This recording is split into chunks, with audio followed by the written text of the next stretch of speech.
ठावही चुकेना काळांतरीही चळेना जिचीच्या तेथे ऐसे ते निज ठेवणे कदापि पालटू नेणे अथवा नभे अधिक उणे बहुता काळी अथवा ते घसवटेना अथवा दृश्य होईना ना तरी पाहता दिसेना गुरु अंजने मागा योगी समर्थ त्यांचाही निज स्वार्थ यासी बोली दे परमार्थ परमगुह्य म्हणून इथपर्यंत आपलं झालं. हा पहिलाच दशक आणि 9वा समास असं चालू आहे. आपण सर्व समास घेत नाही आहोत, काही थोडे समास आपण घेतो आहोत. 2-4 समास साधारणपणे प्रत्येक दशकातले झाले असा संकल्प ही तिथूनच सुटतो, आपल्याकडनं नाही. मनुष्याच्या हातात काहीही करणं नाही. जे काही करणं आहे ते भगवंताकडून येत असतं, सद्गुरूंच्याकडून येत असतं. हा निमित्त मात्र असतं. ज्ञानेश्वर महाराजांसारखे संत सम्राट देखील सद्गुरू पाठीमागे राहून मला बोलवताय असं म्हणतात. सद्गुरू मागे राहिले ते बोलतात. लोकांना वाटतं मी बोलतो, परंतु मी बोलत नाही, ते माझ्या मुखातून बोलवतात. सर्व शक्ती सद्गुरूंची, सर्व शक्ती संप्रदायाची, सर्व शक्ती भगवंताची. व्यक्तीची शक्ती असू शकत नाही, व्यक्ती कोणीही नाही. मी कोणी नाही असा बोध झाल्याखेरीज परमार्थाचं पाऊलही पुढे टाकता येणार. हा बोध तोंडापुरता नसावा, हा बोध विनय नम्रता या सदरातही नसावा, हा खरोखरीचाच असावा. मी कोणीही नाही, मला शारीरिक सामर्थ्य नाही, मानसिक सामर्थ्य नाही, बौद्धिक सामर्थ्य नाही. मी केवळ एक निमित्त मात्र आहे. तो यंत्री आहे, मी केवळ यंत्र आहे. जसा मायक्रोफोन आहे, मी बोलतो म्हणून तो बोलतो आहे, तसा हा मायक्रोफोन आहे. सद्गुरू सांगतायत, संप्रदाय सांगतो आहे, सारा परमार्थ सांगतो आहे, सारे ग्रंथ सांगतायत, त्यांची जी शक्ती आहे ती माझ्यातून बोलवते. असाच भाव प्रत्येक साधकाचा असावा. महत्वाच्या उभे आहे. दासबोध ग्रंथ आहे. दासबोध मी सुरुवातीला सांगितलं होतं, हा दासाना झालेला बोध असं म्हणा, अथवा दासाना जो बोध द्यायचा आहे जगाला तसं म्हणा, काही म्हणा. जो बोध झालेला असतो संतांना, त्यांची जे अनुभव असतं, त्यांची जी अनुभूती असते, तीच अनुभूती साऱ्या जगासाठी खुली करण्यासाठी शब्द ते वापरतात, ग्रंथ लिहितात. यापेक्षा अधिक काहीही नाही. हे त्यांचे अनुभव आहेत, सगळीच्या सगळे. जो काही ग्रंथ आहे समर्थांचा अनुभव आहे, जी काही ज्ञानेश्वरी आहे ज्ञानेश्वरांचा अनुभव आहे, जी काही गाथा आहे ती तुकोबांचा अनुभव आहे, नाथांचे जे भागवत आहे ते नाथांचे अनुभव आहेत, आणि जे संतांनी वाङ्मय लिहिलेलं आहे ते सारे संतांच्या अनुभूतीतून आलेलं असल्यामुळे ते अक्षर वाङ्मय झालेलं आहे. मागा योगी समर्थ, मागे खूप समर्थ योगी पुरुष निर्माण झाले. या समर्थ शब्दाची मी व्याप्ती सांगितली होती. समर्थ म्हणजे काय? केवळ मनाने समर्थ, केवळ बुद्धीने समर्थ, केवळ देहाने समर्थ असे समर्थ नव्हे. किंवा वृद्धी सिद्धी ज्यांच्या जवळ आहेत त्यांनाही समर्थ म्हणत नाही. वृद्धी सिद्धी असा आहे, होता देहासी अंत सामर्थ्य ही निघून जात, शेची अंतराला भगवंत कामना गुणे. तेव्हा वृद्धी सिद्धींचं सामर्थ्य हे देहापुरतं मर्यादित असून देह पडता क्षणीच वृद्धी सिद्धींचं सामर्थ्यही जात. कोणाकोणाला ते प्राप्त होतात. तो म्हणेल ते होतं, तो काय म्हणेल ते करू शकतो जगामध्ये, ही गोष्ट खरी आहे.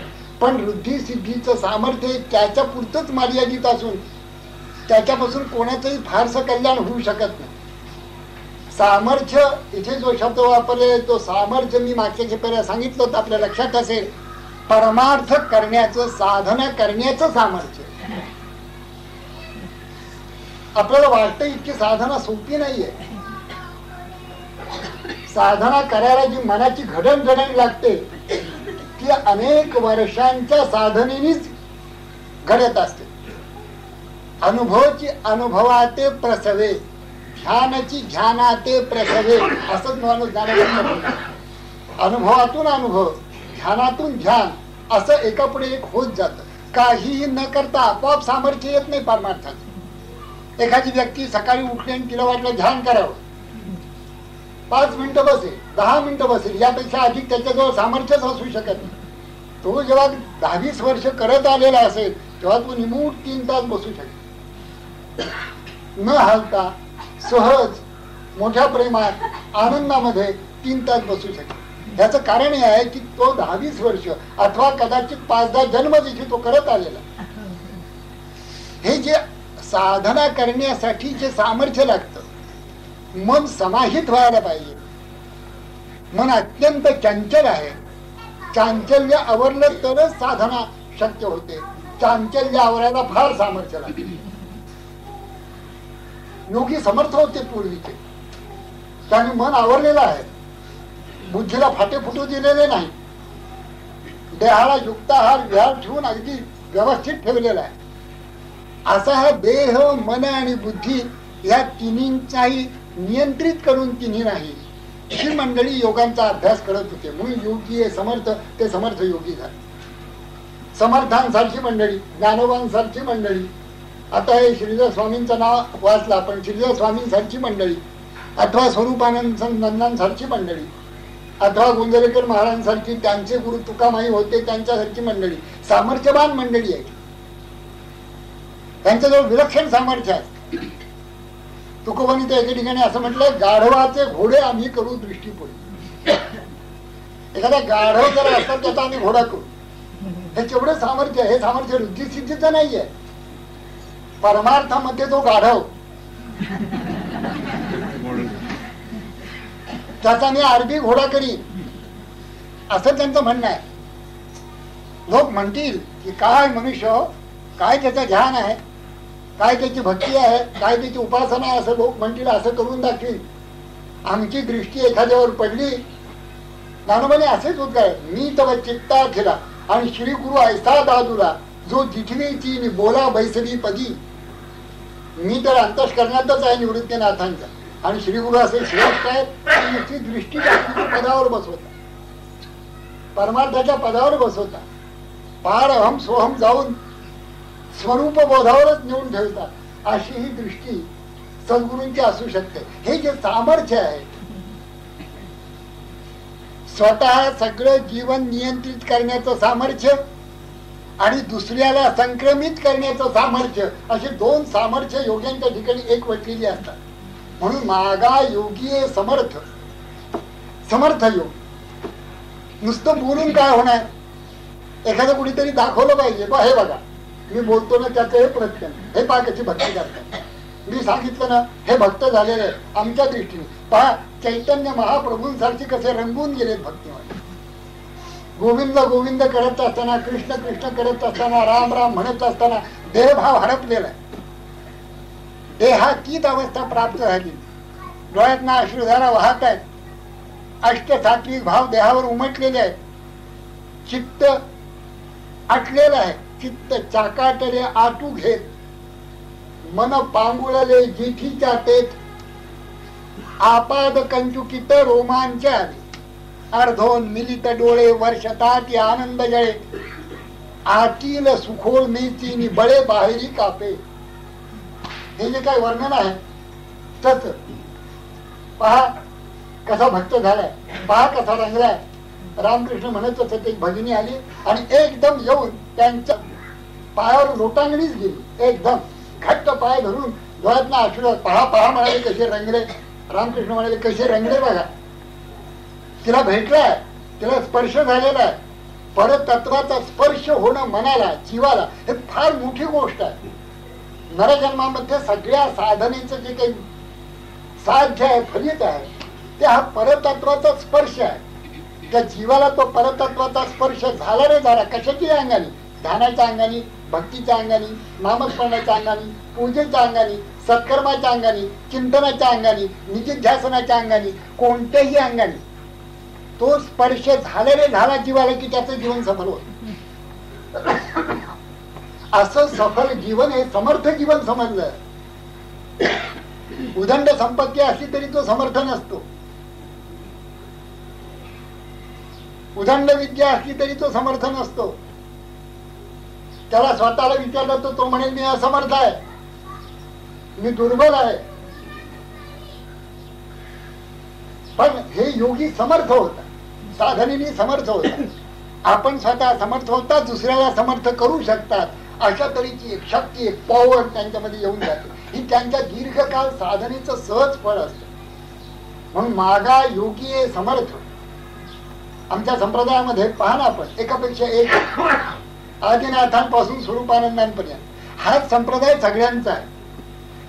साधू वेगवेगळे दिसतात, ते सगळे एकच आहेत, काही त्याच्यामध्ये फरक नाही. लोक जसे भेटतील त्यांना तसं त्यांना साधन सांगायला लागतं. म्हणून ते साधन भिन्नतेमुळे ते भिन्न दिसतात, नाही तर वस्तुतः भिन्नत्व त्यांच्या ठिकाणी नाही. तुकाबाईंचा किंवा गोंधळकाबाईंचा संप्रदाय देखील आदिनाथ, मच्छनाथ, गोरक्षनाथ असाच आहे. हे सगळे योगीच आहेत. योगाशिवाय कसं? योग म्हणजे अनुसंधान. भगवंतांचं अखंड अनुसंधान लागलं पाहिजे असं कोण सांगत नाही. स्वरूपानंद सांगत नाही, गोंधळकर महाराज सांगत नाहीत, वासुदेवानंद सरस्वती सांगत नाहीत, श्रीधर स्वामी महाराज सांगत नाहीत, कोण सांगत नाही असं की भगवंताचं अखंड अनुसंधान लागलं पाहिजे. यालाच योग म्हणतात. मागे योगी समर्थ, असे समर्थ होते स्वतः पूर्ण सामर्थ्य प्राप्त करून घेऊन ते सामर्थ्य संक्रमित करण्याचंही सामर्थ्य त्यांच्या ठिकाणी होतं, म्हणून ते समर्थ. एकदा रामतीर्थ गेले होते अमेरिकेत, म्हणजे प्रेसिडेंट अमेरिकेचे त्यावेळेची त्यांना भेटायला. त्यांना कुतूहल होतं की बादशाह काय म्हणून म्हणतात स्वतःला.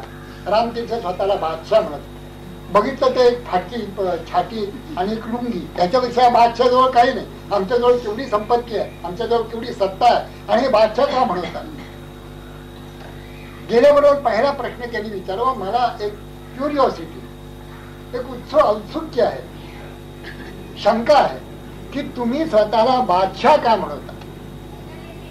तर रामतीर्थांनी सांगितलं की अजूनपर्यंत काही ऐकायला आलंच नाही का प्रेसिडेंटने, त्याला बादशाह का म्हणता. वस्तुतः तुमच्याजवळ काहीही नाही, ना पैसा नाही, काहीच असं नाही, बादशाह कसले तुम्ही. तेव्हा रामतीर्थांनी उत्तर दिलेलं आहे, पहा, तुम्ही ज्या खुर्च्यांसाठी झगडत आहात जन्मभर, ज्या संपत्तीसाठी सत्तेसाठी झगडत आहात, त्या संपत्तीवरना हा राम बादशाह चालत जातो, तिकडे ढुंकूनही बघत नाही, म्हणून तो बादशाह. आणि तुम्ही त्या संपत्तीचे, त्या सत्तेचे गुलाम. तुम्ही किती मोठे असतात तरी गुलाम. आपण गुलाम आहोत, संपत्तीचे गुलाम, सत्तेचे गुलाम, कुटुंबाचे गुलाम, सगळ्याचे आपण गुलाम आहोत. तर ही जी योगी असतात हे बादशाह असतात, म्हणून ते समर्थ. मागा योगी आहे समर्थ. आपण प्रत्येक शब्द समजून घेऊया. हा समर्थांचा शब्द आहे आणि पुन्हा समर्थ शब्द आला. मग ह्याच्यावरनं पटकन उडी मारून कसं चालेल, म्हणून तो समर्थ आपण समजून घेतो. मागा योगी आहे समर्थ. योगी याचा अर्थ देखील पुष्कळ गैरसमज त्या योगी या शब्दाविषयी आहे. योगी म्हणजे केवळ ध्यान योगी असला म्हणजे त्याला योगी म्हणत नाही, किंवा हठयोगी असतात, ते पुढून घेतात किंवा पाण्यावरनं चालतात, त्यालाही योगी म्हणतात असं नाही. तेवढाच योगी असं नाही, तेही योगीच आहे, पण तेवढाच योगी असतो असं नाही. कोणी एखाद्या नाम घेत भगवंताचं नित्य अनुसंधान साधत असेल तर तोही योगीच आहे. कोणी गीता ज्ञानेश्वरी दासबोधासारखा ग्रंथ चिंतन आणि अखंड भगवंताचं अनुसंधान लागलं, ते 2-4 ओव्या वाचल्याबरोबर पुस्तक खाली पडतं आणि तो ट्रान्स मध्ये जातोय, असं जर कोणी असेल तर तोही योगीच आहे. कारण त्या चिंतनाने कुठून तरी भगवंताकडे गेलं पाहिजे. मी मगाशी सांगितलं आपल्याला, परतत्व स्पर्श ज्या कोणाच्या हृदयाला, अंतःकरणाला, जीवाला, परवा मी जीवाचं स्वरूप आपल्याला सांगितलं. अंतःकरण अधिष्ठित चैतन्य आणि अंतःकरण प्रतिबिंबित चैतन्य, तिघांनाही जीव म्हणतात. अंतःकरण प्रतिबिंबित जे चैतन्य आहे ते नष्ट होणारं, जाणारं असं आहे. घट जसा घटामध्ये प्रतिबिंब पडावं चंद्राचं, घट फुटलं की प्रतिबिंब संपलं, तो गेलं, ते प्रतिबिंब गेलं. तसं देह फुटल्याबरोबर जीव गेल्यासारखा वाटतो. हे जे चैतन्य आहे त्याला देखील जीवच म्हणतात. नुसतं अंतःकरणाला देखील जीव म्हणतात, आणि अंतःकरणाचं जे अधिष्ठान चैतन्य आहे त्याला देखील जीव म्हणतात. हे जे अधिष्ठान चैतन्य आहे साक्षी, कूटस्थ असे प्रसिद्ध आहे. आत्मा, साक्षी, कूटस्थ हे अखंडच आहे. हे कुठे येणार नाही, जाणार नाही, हा अखंडच आहे. ते आहेच आहे, सदा संचरा, येतना जात काही, तया विन कोठे रिता धाव नाही. ते अधिष्ठान चैतन्य, त्याला जीव म्हणतात. आणि हाय जे अधिष्ठान चैतन्य, तो जो जीव, तो ब्रह्मच आहे. हे प्रतिबिंबित चैतन्य आणि अंतःकरण यालाही जीवच म्हणतात. तो जीव काही ब्रह्मरूप नाहीये, तो येणारा जाणारा आहे. सदा संचला असा जो आहे त्याचे अधिष्ठान आहे, तो कुटस्थ आहे, तो आहेच आहे. देह पडला तरी पुढे जात नाही. जसं समुद्रामध्ये घट बुडवावा, घट दैवगतीला तरी फुकला तरी आतलं पाणी जसं समुद्रात तसंच मिळून जातं, तो पुढे जात नाही, पुढे येत नाही. तसा हा आतलं चैतन्य आणि बाहेरचं चैतन्य अखंड एकरूपच असतं. फक्त हा जो घट आहे तो फक्त मध्ये असतो, फुकला तरी ते चैतन्य चैतन्यामध्येच असतं. असा बोध ज्याचा झाला तो जीव ब्रह्मरूप आहे. योगी याचा अर्थ अखंड तो मी आहे असं अनुसंधान. सच्चिदानंदच मी काय हा घट नव्हे आहे. घटाच्या आत घटाचा प्रकाशक, देही, देहाचा स्वामी असा जो मी, तो मी ब्रह्मरूप असून नित्यानंद स्वरूप आहे. हे स्वरूप आपल्याला प्राप्त करून घेणं नाना साधनेनी, याला योग असं म्हणतात. आणि असं प्राप्त करून घेतल्या सत्पुरुषाला योगी असं म्हणतात. माग्या योगी समर्थ, त्यांचाही निज स्वार्थ, त्यांनाही देहभूत झालेला परमार्थ आहे. ही स्वरूप स्थिती. त्यांचाही निज स्वार्थ, ही चोवी मागच्या मी आपल्याला घेतली होती, पण त्यावेळेला विषय वेगळा होता. शास्त्री बुवा इथे आलेले होते आणि आमचे बाळासाहेब जे आहेत ते जे आले होते इथे, फार उत्तम आहेत. ते फार उत्तम म्हणजे मी त्यांना गेल्या 25-30 वर्षाहून अधिक काळ ओळखतो, बाळासाहेब धारगुड्या. आणि खरोखरी त्यांनी उत्तम अध्ययन केलेलं आहे. त्यांचं प्रवचन आमच्या घरी झालेलं आहे सुमारे 25 वर्षापूर्वी. त्यावेळी ते लहान होते त्या मानाने, आता पूर्ण झाले. पूर्ण म्हणजे वेदांत शास्त्र, न्याय याच्यामध्ये चांगले तयार आहेत, ते अधिक आहेत. तर ते समोर असल्यामुळे हीच ओवी होती, पण ओवी निराळ्या पद्धतीने मी सांगितलं. आता आपण सर्व साधक मंडळी बसलेलो आहोत. आता सिद्ध कुणी नाही. साधक मंडळी साधकांच्या जवळ जेव्हा हितगुज करतात तेव्हा त्याच्यामध्ये आपण समर्थाला आणूया. समर्थांना बसवून त्यांना विचारूया की ह्या पदाचा अर्थ नेमका काय हो सांगा. मागा योगी समर्थ थोडंफार कळलं. त्यांचाही निज स्वार्थ म्हणजे त्यांचंही ध्येय, आता त्यांचं ध्येय काय असू शकेल, योग्यांचं ध्येय काय. म्हणून सुरुवातीला साधकांचा निज स्वार्थ असा शब्द आहे. स्वरूप स्थिती, या योग्यांना देखील अनुसंधानाने काय प्राप्तव्य आहे बरं. स्वरूप स्थिती. अहम कोहम गेल्यानंतर जो सोहम उरतो, तो सोहम ही ज्या ठिकाणी संपूर्ण मुरून राहतो त्याची सहज स्थिती होते, की जी स्वरूप स्थिती. तेच योग्यांचं फलित आहे, तेच योग्यांचं साध्य आहे. म्हणून निज स्वार्थ असा शब्द आता प्रकट करायला काही हरकत नाहीये. फार वर्ष झालेली आहेत, 5-6 वर्ष झालेली आहेत. 1972-73 गोष्ट आहे. गोळवणी महाराजांचं एक पत्र स्वरूपानंदाने गेलं. तो 2 पत्र आली होती तशी, अगदी शेवट. त्याच्यामध्ये त्याने असं सांगितलं होतं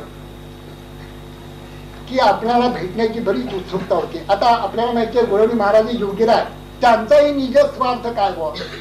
आता त्यांना काय मिळवायचं होतं, ते तर प्राप्त पुरुष होते, आणखीन काय मिळवायचं होतं. म्हणून योगियांचा निज स्वार्थ सांगतो आपल्याला. 2 पत्र आली. त्याचा मजकूर असा होता की भेटण्याची खूप इच्छा होती, दर्शनाची इच्छा होती, परंतु तो योग आला नाही. आता प्रकृती अशी झालेली आहे की हलू शकत नाही. तेव्हा आता अंतकाळ पर्यंत स्वरूपाचं अनुसंधान मला लाभेल असा आशीर्वाद द्या. एक पत्र. दुसऱ्या पत्रामध्ये अंतकाळ जवळ आलेला आहे, शेवटचा श्वास स्वरूपाच्या अनुसंधानात जाईल असं करा असा आशीर्वाद द्या, असं दुसरं पत्र. 4-6 दिवसातच त्यांचं पत्र आलं आहे. आशीर्वाद, एवढे शब्द. आशीर्वाद. आता योग्यांचा निज स्वार्थ, याच्यामध्ये स्वरूपानंदांचं महात्म्य, तसंच योगीराज गोळवणी महाराजांचंही महात्म्य आहे. आम्ही जर असतो यांनी कशाला आशीर्वाद द्यायला पाहिजे, मी आहे की स्वतः सिद्ध असं म्हटलं असतं. तसं त्यांनी म्हटलं नाही, हे त्यांचा मोठेपणा. नम्रत्वेन उन्नमंतः, मला सर्वात त्यांच्या जीवनामध्ये जे काय आवडलं असेल ते हे आवडलं. एखादा संत जरी झाला, श्रीधर स्वामी महाराजांच्या तो सहज गोष्ट निघाली.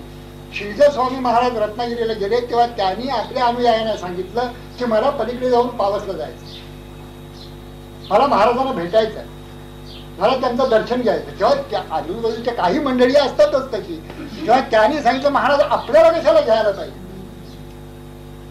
तिथे काय आपल्याला घेण्यासारखं, त्यांचं दर्शन घेण्यासारखं तिथे काय, आपण केवढे थोर.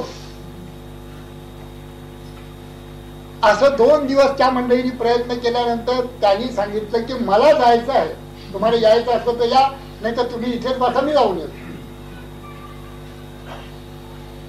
महाराज तिथे गेले, तासभर जवळपास 2 जण राहिले. त्यांचं काय बोलणं झालं ते मला ठाऊक आहे, उघड करणं कठीण असतं या गोष्टी, पण अत्यंत आनंद झाला. 1 तासाभराने ते निघून गेले. सांगायची गोष्ट काय आहे याच्यामध्ये की योगी जरी झाला तरी त्याचा एक स्वार्थ असतो, निज स्वार्थ फार उंच उंच असतो. तो खालच्या पातळीवर नाही, आपल्या पातळीवर काहीही नाहीये. आपला निज स्वार्थ वेगळाच आहे. या मंडळींचाही निज स्वार्थ असतो. या तऱ्हेने समर्थांना पाहिल्यानंतर तुकोबाने एक अभंग केलेला आहे. आम्ही त्यांना माहिती आहे शक्यता का नाही माहिती मला ठाऊक. मी तो अभंग, मला तर अभंग येत नाही, तो अभंग मी जेव्हा त्या शिवथरगडीत गेलो होतो, माझं प्रवचन झालं तेव्हा उत्स्फूर्तपणे तिथे आलेल्या एका समर्थ भक्ताने अभंग तो म्हणला. तुकाराम महाराजांनी समर्थांच्यावर केलेला अभंग हा योग्यांचा. ह्याच्यात काय साधलं तुकोबाई? तुकोबाई तेवढे श्रेष्ठ होते, समर्थही तेवढे श्रेष्ठ. साधलं काय ह्याच्यामध्ये? ह्याच्यात साधला निज स्वार्थ. आपल्याला कल्पना येत नसेल कदाचित. ते ऋणशेष वाच्या या न फेडवेची मरोनिया, ते पाया पडून या मिया फेडवी. हे जे काय आहे ज्ञानोबांचं, ज्ञानासारखा ज्ञानेश्वरांसारखा संत सम्राट, त्यांना काय आता ऋणशेष वाचा राहिली हा आपला विचार. त्यांचा विचार असा नाहीये. त्यांचा विचार या योगी समर्थ असतो तरी देखील एक निज स्वार्थ आहे, स्वरूप स्थिती. ही स्वरूप स्थिती जशी आपण आपल्या ठिकाणी भोगत असतो तसा दुसरा संत जर भेटला तर संतांना ती स्वरूप स्थिती आपोआप भोगता येईल, ऑटोमॅटिक. 2 संत जर एके ठिकाणी आले, ज्ञानेश्वर महाराजांनी ते वर्णन केले ना, पडत आनंद कल्लोळाची वेळी तेथ प्रयाग होत सामरस्याचे, वरी बोसान तरत सात्विकाचे, तेथ संवाद चतुष्पथीचे गणेशू झाले. संवाद चतुष्पथ जे आहेत, कर्मयोग आहे, भक्तियोग आहे, ध्यान योग आहे, ज्ञान योग आहे, हे करत असताना, हा संवाद सहज करत असताना गणेशू झाले, आत्मरूप झाले. देवा तुझी गणेश असे आत्मरूप झाले. ही मंडळी 2 बोलत असताना दोघी आत्मरूप होत. कथे माझी कथू विसरत, मग या अंगे जीवे विरत बोलाची माहिती. हा निज स्वार्थ आहे, योग्यांचा निज स्वार्थ आहे. एक संत दुसऱ्या संताला जर भेटला आणि तुम्हा कोणाला जर काही भाग्य असेल लांबून ऐकण्याचं, तरी निदान काय चालतं ते दोघे कसे आनंद रूप असतात. आपण एकमेकांना भेटलो म्हणजे वाटतं हाय ह्याच्या मनात काय आहे काढून घेऊ, आपल्या मनात काय आहे ते काढून घे. आपला अजिबात दात लावून द्यायची नाही त्याला, ते आपल्या मनात काय त्याचं तेवढं काढून घ्यायचं, हे आपलं तंत्र आहे. जसं त्या व्यापाऱ्यांनी मला सांगितलं तर बाळासाहेब तुम्हाला धंदा करायचा आहे ना. मी म्हटलं धंदा करायचा पण धंदे करायचे नाही. धंदा करायचा तर 2 गोष्टींची पथ्य पाळा. आपल्या मनात काय की दात लागू देता का मला दुसऱ्याला एक, आणि दुसरं काहीही बोलवते खरं मानता का मला काय जबर. हा आमचा निज स्वार्थ. गेलं ते दुकानी गेलं, ती व्यक्ती गेली, काय घेऊन बरोबर गेली असेल सांगायची व्यक्तीवर. जन्माला आले काय घेऊन गेले, हेच ना की जग हे सगळं असत्य भाषिक, वाईट, नष्ट, दुष्ट आहे. आणि ही मंडळी काय घेऊन जातात, सगळं जग आनंद स्वरूप आहे, चिन्मय आहे. देखे आपुरिये प्रचिती जगत मुक्त. म्हणून योग्यांचाही निज स्वार्थ, मागा योगी समर्थ, ज्यांचाही निज स्वार्थ, स्वरूप स्थिती, स्वरूप आनंद, याची बोली दे परमार्थ. त्याला परमार्थ म्हणतात. योग्यांचाही निज स्वार्थ ध्येय स्वरूप स्थिती त्याला फलित त्यांच्या योगाचं त्याला परमार्थ म्हणतात. परमगुह्य म्हणून, म्हणून तो परमगुह्य झाला. म्हणून म्हणजे म्हणून परमगुह्य म्हणून तो परमगुह्य झाला. आपण संबंध गीता बघा ठिकठिकाणी इदं तु ते गुह्यतमं प्रवक्ष्यामि नसूये. हे गुह्यतम तुला सांग. आम्हाला तर परमार्थ इतका सोपा वाटतो की काय राम राम म्हटलं झालं. इतकं नाहीये सोपं, इतकं सोपं नाही. म्हणून अथा तो ब्रह्म जिज्ञासा, तुला ब्रह्माची जर जिज्ञासा करायची असेल तर प्रथम साधन चतुष्टय संपन्न व्हायला पाहिजे. विवेक वैराग्य आदी क्षमदम इत्यादी तुझ्याजवळ आहेत का? ब्रह्म जिज्ञासा का एकदम होते? एका पंडिताला मी विचारलं की म्हटलं अथा तो ब्रह्म जिज्ञासा तुम्ही ब्रह्मसूत्रावर लिहायला लागलात म्हणजे ते सामान्य माणसाला काही कळत नाही, काही सामान्य माणसांच्या घरापर्यंत जाईल असं तुम्ही का लिहित नाही? असं मी म्हटल्यानंतर ते म्हणाले मग तुम्ही असं करा, मेडिकल सायन्स सामान्य माणसांपर्यंत पोहोचवा, खगोलशास्त्र पोहोचवा, भूगोल पोहोचवा, इतिहास पोहोचवा. सामान्य माणसापर्यंत काहीच पोहोचू शकत नाही. कुठलंच शास्त्र गणित पोहोचवा. आमचं अध्यात्मशास्त्रच कशाला पाहिजे? कोणतंही शास्त्र सामान्य माणसापर्यंत सामान्य माणसाने अनुसरण करायचं. कोणा एका दोघांनाच कळायचं ते 100 आणि बाकीची मंडळींनी त्यांचा पाठीमागून जायचं आहे, बस एवढंच. असं काय होत नाही की सगळ्याच्या सगळे 100 माणसं अध्यात्म विद्या निपुण झाली आणि आता कोणी नाही. हे आपल्या ज्ञानेश्वरांची कल्पना आहे. अद्वय बोध पाटणी जेथ महानंदाची दाटणी मग सुखानुभूताची भूतीची झिणी झिणी मंदावं लागती. ही सगळी त्यांची कल्पना आहे. म्हणजे अद्वय बोधाचं एक पाटण म्हणजे नगरच वसलेलं आहे अशी त्यांची कल्पना. गुरुकृपेने नगरच्या नगर अद्वय बोधावर गेले. अद्वयानंद वैभव ज्यांना प्राप्त झालेला आहे असं प्रत्येक व्यक्ती आहे त्या नगरामध्ये अशी त्यांची कल्पना. अद्वय बोध पाटणी. मग तिथे काय महानंदाची दाटणी, सगळे स्वरूप आनंद, कोणी अरूपावर नाहीच आहे, सगळे स्वरूप आनंद. आता मग सुखानुभूतीची, आता सुखाची अनुभूती त्याची जी घेणी देणी, आता कोणी द्यायला जर लागला, कुणी एखादं प्रवचन काय ते म्हणजे आमच्या जवळच आहे सगळं, आम्हाला प्रवचन ऐकायचंच नाही म्हणून सगळी सुख त्याची अनुभूती मंदीमध्ये चालली, कारण जिकडे तिकडे सुख सुख. ही ज्ञानेश्वरांची कल्पना. असं कुठेही दिसत नाही. 700 वर्ष झाली असं कुठे अद्वय बोध पाटणी नाही, तिथे महानंदाची दाटणी झालेली नाही आणि सुखाची अनुभूतीची झेणी देणी मंदीमध्ये चालत असं कुठेच नाही. रुंग्या सुंग्या पुहाला देखील केवढा मान आज आहे. ज्याच्याजवळ अल्प स्वल्प विद्या आहे त्याला देखील केवढा मान आहे. म्हणजे संत आहेत त्यांना काय मान असला पाहिजे, ते डोक्यावर घेऊन नाचतात हल्ली लोक. याचं कारण कुठेही सुखानुभूतीची झेणी देणी तेजीत चाललेली आहे, मंदीच नाही. परमगुह्यच आहे परमार्थ. ब्रह्मजिज्ञासा ही परमगुह्यच आहे, परमगुह्यच राहणार आहे.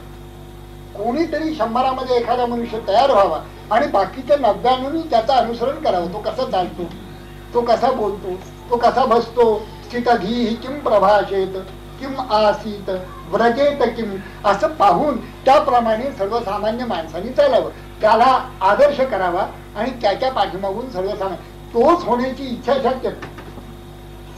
मी 100 म्हणतो 1-2. भगवंत मनुष्यानाम सहस्रीषु कश्चित आणि यतनाम अपि सिद्धानाम कश्चित. हजारो माणसामध्ये कुणीतरी एक असतो आणि बाकीचे 1000 माणसं काय करतात? मग त्याचं अनुसरण करायचं, त्याच्या मागोमाग जायचं. महाजनो येणे गतस्थ पंथा, जी मोठी माणसं जातील त्या बाजून जायचं, असं सर्वसामान्य लोकांची धारणा असते. म्हणून सर्वसामान्यतः परमार्थ हा परमगुह्य आहे हे उपनिषदांपासून सगळ्या संतांपर्यंत सांगितलं जातं. ते समर्थांनी इथे म्हटलं परमगुह्य. म्हणून हा परमगुह्य झाला कारण हा जे समर्थ योगी त्यांचीही जे ध्येय, त्यांचंही जे जीवनाचं फलित, ती जी स्वरूप स्थिती म्हणजेच परमार्थ असल्यामुळे हा परमार्थ परमगुह्य झाला अशी ओळी आहे. आपण उगीच नीट चिंतन करा. हे एवढंच त्यातनं निघेल असं समजू नका.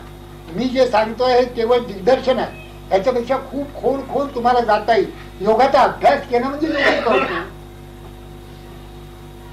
अभ्यासच जर केला नाही तर योगी म्हणजे काय कसं कळायचं सांगा बरं. ना नाम घेतलं, ना ध्यान केलं, ना गीता ज्ञानेश्वरी ना कुठे आळंदी पंढरीची, ना कुठे काही गेला, कुठे आला, ना सत्संगती, काहीच नाही ज्याला. अडत्र ना परत्र मुक्त क्रिया मनाची, असं ज्याचं चाललेलं आहे त्याला योगी हा शब्द कळेल का? आता तुम्ही सगळे साधक आहात, मला माहिती माझ्यापुढे चांगले चांगले साधक बसलेले म्हणून हा खोलवर अर्थ सांगण्याची बुद्धी होते, परंतु असा अर्थ सांगण्याची ही शक्यता नसते. म्हणजे काही ठिकाणी मी प्रवचनाला गेलो म्हणजे मला असं वाटतं, मी हल्ली बंदच केलंय बहुतेक, असं वाटतं की कुठपर्यंत आहे ना, कुठून सुरुवात करायची, सांगायला सुरुवात कुठून करायची, पंचायत असते. काय काय लोकांना खरोखरीच त्यातलं काही कळत. समाधी म्हणजे काय आणि जीव देणं म्हणजे काय हे कळत ज्याला नाही. एकदा ज्ञानेश्वर महाराजांच्या फोटोला फ्रेम करण्यासाठी म्हणून मी गेलो लक्ष्मी रोडला, ती सुमारे 20-25 वर्ष झाली. तिथे वृद्धग्रस्त बसले होते, कर्नाटकी ग्रस्त होते. त्यांनी विचारलं मला की हे काही ज्ञानेश्वर महाराज ना? मी म्हंटल हो, पण मला ही फ्रेम आता माझ्या समोर करून पाहिजे, पाय देऊन करू नका. नाहीतर ते फ्रेमवर पाय देऊन ती फ्रेम करत असतात, तसं म्हटलं करू नका. हे ज्ञानेश्वर महाराज आहेत, तेव्हा हाताने काय करता येईल, खिळे ठोकता येतील की ठोका, पाय देऊ नका त्याचा. ते म्हणाले नाही मी देणार नाही पाय, आपण बसा म्हणा. बसून त्यांनी एक 15-20 मिनिटांची फ्रेम मला करून दिली. तेवढ्यामध्ये त्यांनी जो प्रश्न विचारला त्याने मी आश्चर्यचकित झालो. प्रश्न असा होता की ज्ञानेश्वर महाराज ना? मी म्हटलं हो. इथपर्यंत ठीक आहे. त्यांनी ओळखलं ज्ञानेश्वर महाराजांना. एक आमच्याकडे मंत्री आले होते, त्यांनी ओळखलंही नव्हतं. त्याच्यापेक्षा ह्या ग्रस्थांनी ओळखले, फार चांगलं. ते म्हणाले हे ज्ञानेश्वर महाराज, मग ह्याला जीव द्यायला काय झालं? आता त्यानं म्हटलं समाधीत गेले म्हणजे जीव दिला, नाथानी जीव दिला, समर्थानी जीव दिला, ज्ञानोबांनी जीव दिला, नाथांनी देहानजीत सोडला म्हणून जीव दिला, तुकोबाई निघून गेले म्हणून जीव दिला. ज्यांना जीव देणं आणि समाधी यातलं फरकच माहिती. कृतार्थ जीवन होऊन समाधीस्थ होणं आणि अत्यंत संतप्त होऊन या जगामध्ये काही नाही, मला काही जमत नाही असा उद्विग्न होऊन कुठेतरी उडी टाकणं, या दोन्ही गोष्टी सारख्याच आहेत काय? संताप, उद्विग्नता, तळमळ आणि शांती, स्वरूप स्थिती, बोध या गोष्टी सारख्याच आहेत. दोन माणसं जरी सारखी दिसली तरी त्यांच्या बोधामध्ये विलक्षण अंतर असू शकतं. माणसं सारखीच दिसत आहेत पण बोधामध्ये खूप फरक असतो. माणसं नुसते तो हिरोजी फर्जन आणि शिवाजी महाराज हे दोन्ही अगदी सारखी दिसायचे. आग्र्याहून सुटका त्याच्यामध्ये हिरोजी झोपला होता शिवाजी महाराजांचा ऐवजी, आणि सगळे लोक फसले होते. त्यामुळे शिवाजी महाराजांना पलटा आलं. पण हे जरी खरं असतं, ते अगदी सारखे दिसत होते, तरी हिरोजी आणि शिवाजी ह्याच्यामध्ये काही फरक आहे की नाही? त्यांच्या काही अक्कल हुशारीत फरक आहे की नाही? त्यांच्या बोधात काही फरक आहे नाही? त्यांच्या सामर्थ्यामध्ये काही फरक आहे की नाही? एक कमांडिंग आहे आणि दुसरा नुसता असा आहे. फरक आहे. तळमळणारा मनुष्य आणि शांत मनुष्याच्यात फरक आहे. उधार आणि रोकडे धन ह्याच्यात फरक आहे समर्थ म्हणतात.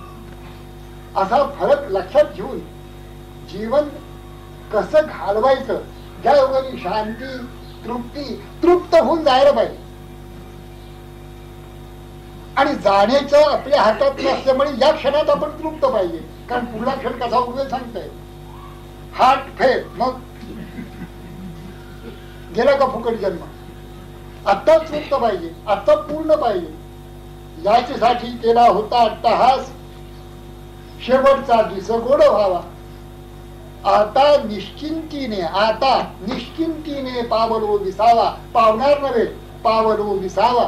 खुंटलिया धावा तृष्णेच्या धावा खुंटल्या, विसावा पावलो. सगळं आता पास्ट टेन्स, फ्युचर मध्ये. आपलं कसं आहे फ्युचर. आता मी जाणार तिथे, आता मी हे करणार आहे, आता मी वाचणार आहे ज्ञानेश्वरी, आता दासबोधाचं पारायण करणार आहे. कुठलं आता मेलाच म्हणजे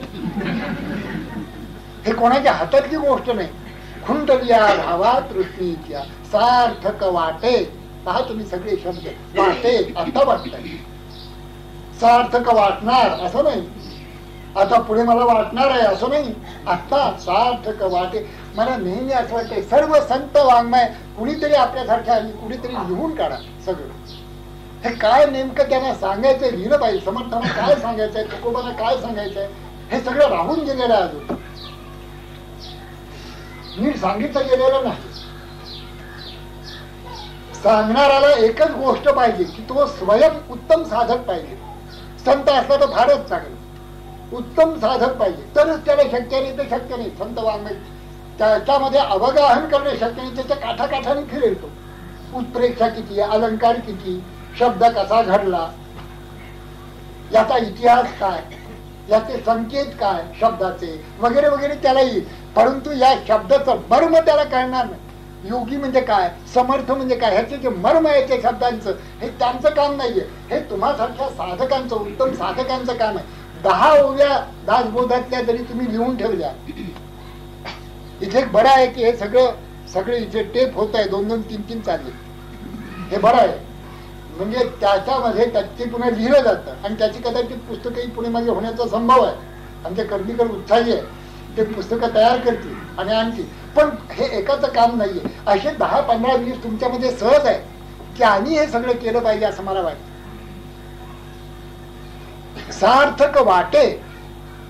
आता वाटतंय मला झाली या वेचाचे, जो काही वेच पाठीमागे झाला त्याचं या क्षणाला मला सार्थक वाटतंय. कारण धावा सगळ्या फुंकलेल्या आहेत कृष्णेच्या. सगळं प्राप्त झालेलं आहे मला.